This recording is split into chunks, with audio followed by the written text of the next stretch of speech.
Bem, amigos, acabou. Simplesmente Espanha bicampeã da Copa do Mundo. E um título merecido.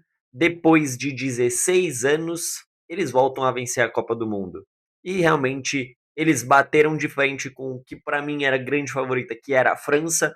Uma vitória ali muito contundente, simplesmente anularam a França naquele jogo da semifinal. E na final bateram na Argentina. Chegou uma hora que o gol saiu, eram 20 finalizações contra nenhum da equipe da Argentina. A equipe em 90 minutos da Argentina não conseguiu fazer uma finalização no gol. Então, simplesmente isso já reflete tudo que a gente pode imaginar. Uma vitória da Espanha. Foi uma vitória magra, só 1-0, mas ainda assim muito, mas muito merecida a vitória dos espanhóis hoje. Não tem muito o que falar, não tem muito o que contestar e o lado bom da força venceu. Estava torcendo sim contra a Argentina, estava torcendo pela Espanha hoje. Não vou negar isso. Camisa do Real Madrid, porque eu não tenho camisa da Espanha, então coloquei uma camisa do Real para representar a Espanha, minha torcida de hoje. Mas simplesmente é, eu estava torcendo pelo Messi na última Copa, mereceu. O Messi tinha o título de Copa dele, mas beleza, já deu, né? Já fechou o seu título de Copa. Agora a Argentina não precisa mais ganhar. Não queria ver a Argentina tetracampeã. Não existe a possibilidade de eu torcer para a Argentina. Estava realmente torcendo para a Espanha, porque o Brasil já não consegue dar a alegria que a gente espera. Eu vi o Penta, eu já era nascido na época do Penta, mas ainda assim o Brasil não consegue alegrar a gente, então a gente tem que torcer contra os adversários mais fortes, contra a Alemanha, contra a Argentina, contra a Itália, e assim seguimos no futebol. Mas eu decidi vir e trazer a minha seleção da Copa do Mundo, os 11 jogadores que eu escalaria como os melhores dessa Copa para cada posição. Se você está aqui, não esquece, deixa o like, se inscreve no canal e bora para cima. Começando no gol, para mim o Kobel foi o melhor goleiro da competição. O Kobel fez uma grande campanha. O Dibu Martinez na final foi bizarro. Se eu não me engano, não lembro agora de cabeça, mas foram 11 defesas do Dibu Martinez no jogo. É um absurdo isso. Cara, 11 finalizações em uma partida, 11 defesas, perdão, em uma partida, mas ainda assim o restante da Copa do Dibu, ele não brilhou tanto quanto a gente espera. Talvez é um dos goleiros é, mais entusiastas da Copa do Mundo. É um cara que brilhou muito na última Copa, foi muito importante para a Argentina, e nessa Copa não dá para tirar também o brilho dele e o quanto ele colaborou para a seleção argentina. Mas, para mim, hoje eu iria com o Kobe, o melhor goleiro da competição. O Nai Simon, bizarro, o cara tomou um gol na Copa toda. Mas não dá para colocar ele como um grande protagonista, porque a Espanha pouco foi agredida durante toda a Copa. Os adversários não conseguiam chegar para agredir a seleção espanhola. Então eu coloco o Kobe para mim da Suíça, o melhor goleiro da competição. Fez uma baita Copa. E o Manhã da França também muito bem, uma baita de uma Copa dele. O Pickford da Inglaterra, enfim, grandes goleiros, principalmente os que chegaram aí na semifinal e na final e disputa de terceiro lugar, mas ainda assim eu colocaria o Kobe como o melhor da competição, até pelo nível de dificuldade das defesas e por ser um time que fica mais exposto da Suíça. Na lateral direita, um cara que começou a Copa no banco e ganhou a posição de titular, que é o Pedro Porro. Absurda a Copa do Pedro Porro, foi fantástico, brilhou ali na lateral direita da seleção espanhola, então para mim é indiscutível o melhor lateral direito dessa Copa. Ponto. A dupla de zaga, eu vou com o Upamecano, francês, gigantesca a Copa do Upamecano. Para mim é disparado o melhor zagueiro de toda essa Copa. Tem que falar do Laporte também, da seleção da Espanha, que foi fantástico. Como eu disse, a Espanha não conseguiu ser agredida praticamente durante toda a Copa, uma defesa sofrida. Então dá para colocar todo o sistema defensivo da Espanha como o melhor da Copa. Dava para escalar os 5 defensores, né, os dois laterais, os dois zagueiros e o goleiro como os principais defensores dessa Copa. Mas eu queria destacar e colocar o Upamecano, que para mim foi brilhante a Copa dele. E do lado dele eu vou com o Cubarsí, que para mim, da Espanha, entre o Cubarsí e o Laporte, eu fico com o Cubarsí. Para mim, eu acho que ele foi um pouco melhor ainda nos duelos vencidos, até pela idade dele ser um zagueiro bem mais novo, 19 anos, absurdo a Copa do Cubarsí, gigantesco. E na lateral esquerda também não tem muito o que falar, eu vou com o Cucurella, absurdo, bizarro, nova contratação do Real, vai voar na mão do Mourinho, mas tem que ser destacado também o Spence, lateral esquerdo da seleção inglesa. Que Copa gigantesca! É um cara que estava, entre aspas, escondido no Tottenham, o Tottenham que brigando muito até a última rodada da Premier League para não ser rebaixado, e o Spence estava escondido ali, e o Tuchel levou ele, bancou ele ali no time titular e o cara simplesmente fez uma Copa bizarra. Muito bom lateral esquerdo. Gostei demais dele, gostei demais da Copa dele. É um cara que provavelmente saia do Tottenham porque foi uma Copa gigantesca. Então eu coloco para mim o Cucurella ali em primeiro, mas colado nele eu coloco o Spence, que foi gigante nessa Copa também. Agora, meio de campo, eu começo com o Rodri. Absurdo. O cara foi eleito o melhor jogador da Copa. Tem as suas contestações do mesmo jeito que a bola de ouro dele teve, mesmo aquela bola de ouro tendo, cara, ele foi uma temporada fantástica pelo City. A gente tem a questão do Vini Júnior, mas aqui eu não tô para falar dessa bola de ouro. Tô para falar da bola de ouro que ele venceu da Copa do Mundo, grande Copa do Mundo do Rodri. Ele foi um dos protagonistas dessa seleção espanhola. Ele regeu aquele meio de campo de uma forma que poucos sabem fazer. Então, assim, bizarro e um absurdo a Copa do o nível da Copa do Rodri. Eu coloco ele sim aí como um dos grandes destaques. Para mim, o melhor da Copa teria que ter sido o Messi, porque foi genial a Copa dele. Ele foi melhor do que ele foi na Copa de 22. Ele foi mais protagonista dessa seleção do que ele foi em 22, mas ainda assim ele fez uma Copa absurda, uma Copa gigante. Então, eu coloco o Rodri ali para mim, abrindo o meio de campo, capitão da seleção espanhola, gigantesco o Rodri. Do lado dele, eu vou com o Elliot Anderson, da seleção inglesa, Copa fantástica também, não tem, tô batendo muito nisso de Copa fantástica, enfim, os caras que estão aqui são os melhores da Copa na minha visão, e eu coloco muito o Anderson, porque, cara, ele brilhou muito no meio de campo. É, do mesmo jeito que o Rodri regeu o meio de campo inglês, o meio de campo espanhol, perdão, ele regia muito o meio de campo inglês. Ele vinha de lá de trás carregando a bola e começando a armação das jogadas da seleção inglesa. Então, assim, eu gostei muito do que eu vi. O City contratou um baita de um meio-campista para fazer parte do seu time agora. Contratação mais cara da história da Premier League. E é um cara gigantesco, um cara que chega com muita moral e muito bom jogador, a nova contratação do City. Então eu vou com ele, a Henderson. E do lado dele eu vou com Jude Bellingham. Abra os braços, Hey Jude. Não tenho o que falar. O Jude Bellingham também é outro que sai muito maior dessa Copa do Mundo. Ele já era um dos maiores jogadores do mundo hoje na atualidade e ele sai maior ainda dessa Copa do Mundo. Brilhante a Copa do Bellingham, fantástico.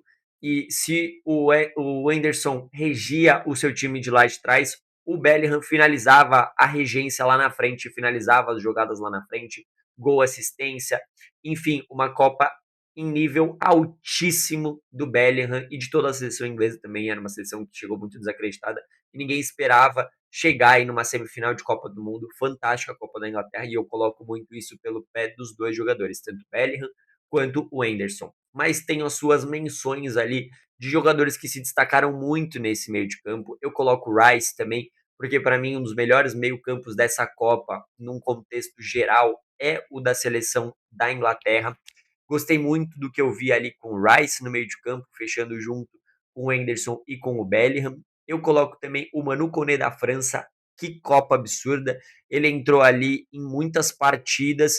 Ele foi titular depois da lesão do Tchouaméni. Então, assim, cara, o Manu Koné, absurdo. Um cara que se destacou muito nessa França, que ninguém esperava. Era um cara que chegou como reserva, mas aos poucos ganhou seu espaço e eu quero destacar ele porque foi uma Copa muito, muito, muito boa do Manu Koné. Para mim, é um cara que me surpreendeu muito. Eu acompanho um pouco do campeonato italiano, é um baita de um jogador. Na Roma ele é muito importante para o time da Roma, mas na seleção ele se mostrou um jogador muito importante também, fazendo ali uma campanha muito forte. Gostei muito do que eu vi do Manu Koné, então eu quero dar um destaque para ele também. Do lado dele, eu quero destacar também o Boadi de Marrocos, absurda a Copa dele, um menino muito novo. Marrocos não chegou ali como se esperava, muita gente colocava o Marrocos chegando mais uma vez em semifinal, ou quem sabe surpreendendo e chegando numa final. Então, assim, o Boadi muito novo, menino Boadi, e um baita de um jogador que Copa do Mundo fez o Boadi absurdo, muito bom jogador, anulou o meio-campo do Brasil, gostei demais, Bode também é um cara que eu quero destacar. E tem mais dois que eu quero passar no meu destaque, que são dois suíços. O Chaka, pô, absurdo, o cara simplesmente vestiu a camisa da Suíça e falou: deixa que eu resolvo. O cara assumiu o protagonismo da seleção suíça. É uma seleção carente de ídolos, de jogadores gigantes. O Chaka foi gigante nessa Copa do Mundo. E tem aí o garoto Manzambi, que está surgindo também agora no reforço do Aston Villa. Está surgindo ainda muito jovem também, vindo da Bundesliga.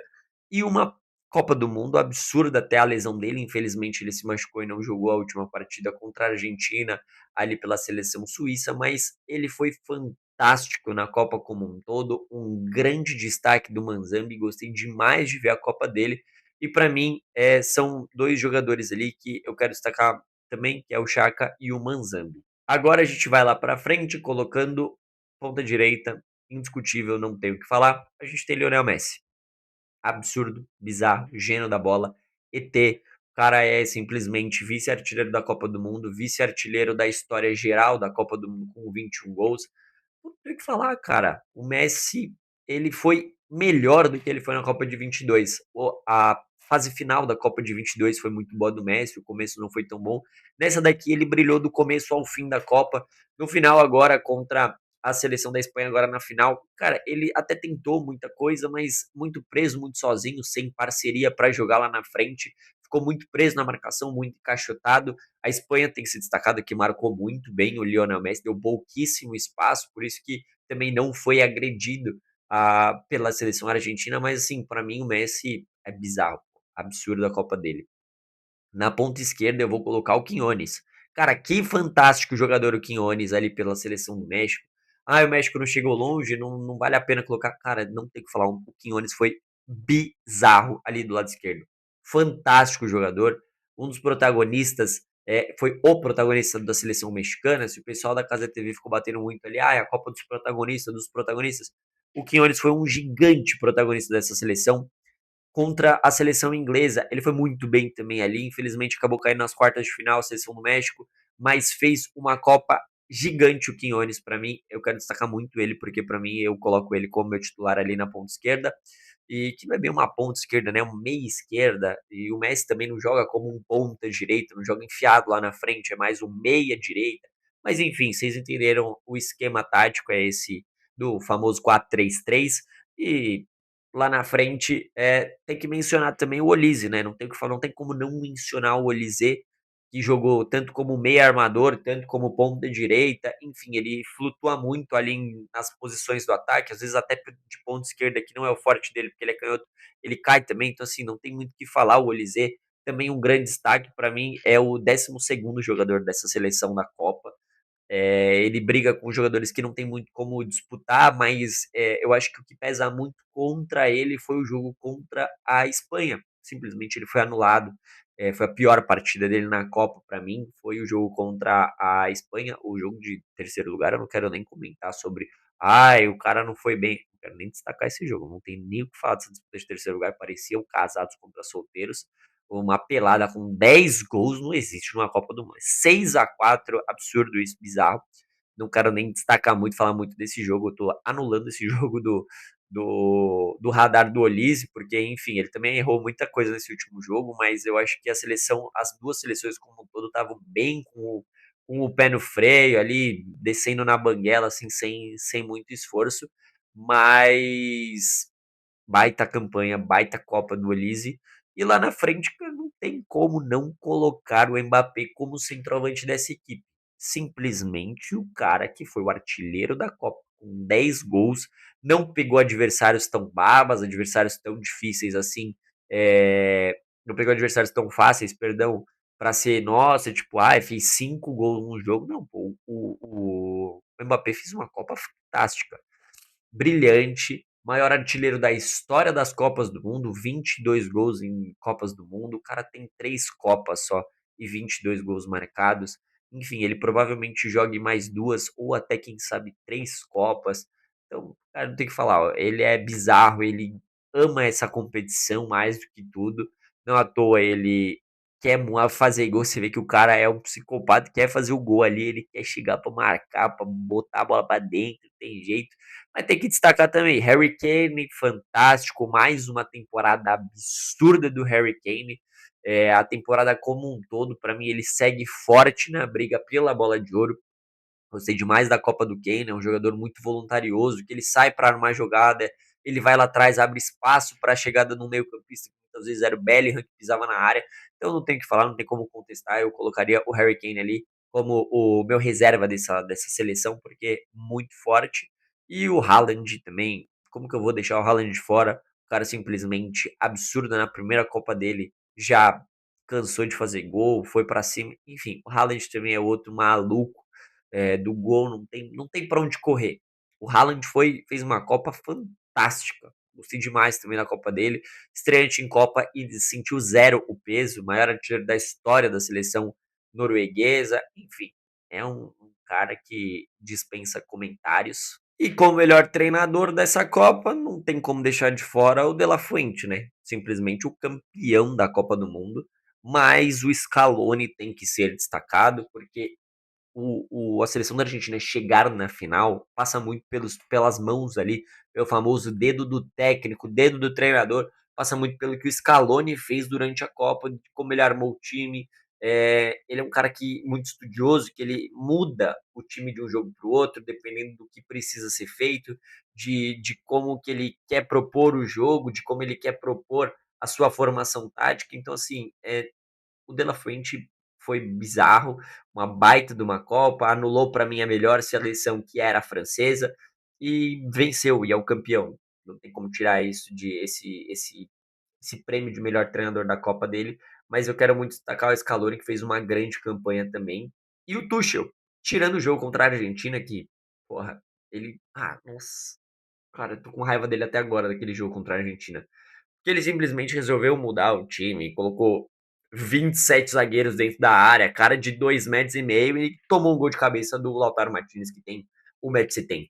O Lautaro Martinez é menor do que eu. Eu tenho 1,77 m, o Lautaro Martinez, se eu não me engano, tem 1,75 m. Então, assim, um cara que é menor que eu fez um gol de cabeça numa zaga que tinham 3 postes lá dentro de quase 2 metros de altura e tudo isso por culpa do Tuchel, que ele mexeu muito mal no time, fechou, retrancou de todas as formas possíveis e não conseguiu tirar o gol da seleção da Argentina. Então, para mim, é péssimo esse jogo contra a Argentina na semifinal. Mas o restante da campanha, o Tuchel, porra, ele bateu no peito e chamou a responsa para ele. Deixou caras importantíssimos, tipo o Palmer, para fora, que não convocou.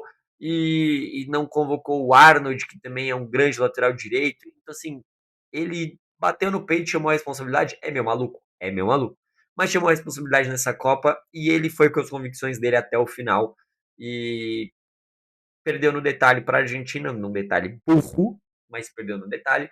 Então eu destaco o Tuchel também, que foi uma grande campanha do Tuchel, e a seleção francesa do Deschamps também, o Deschamps babaita, os 4 semifinalistas aí dessa Copa para mim, fantásticos, os 4 treinadores são níveis altíssimos, e é isso, não tem muito para onde correr não.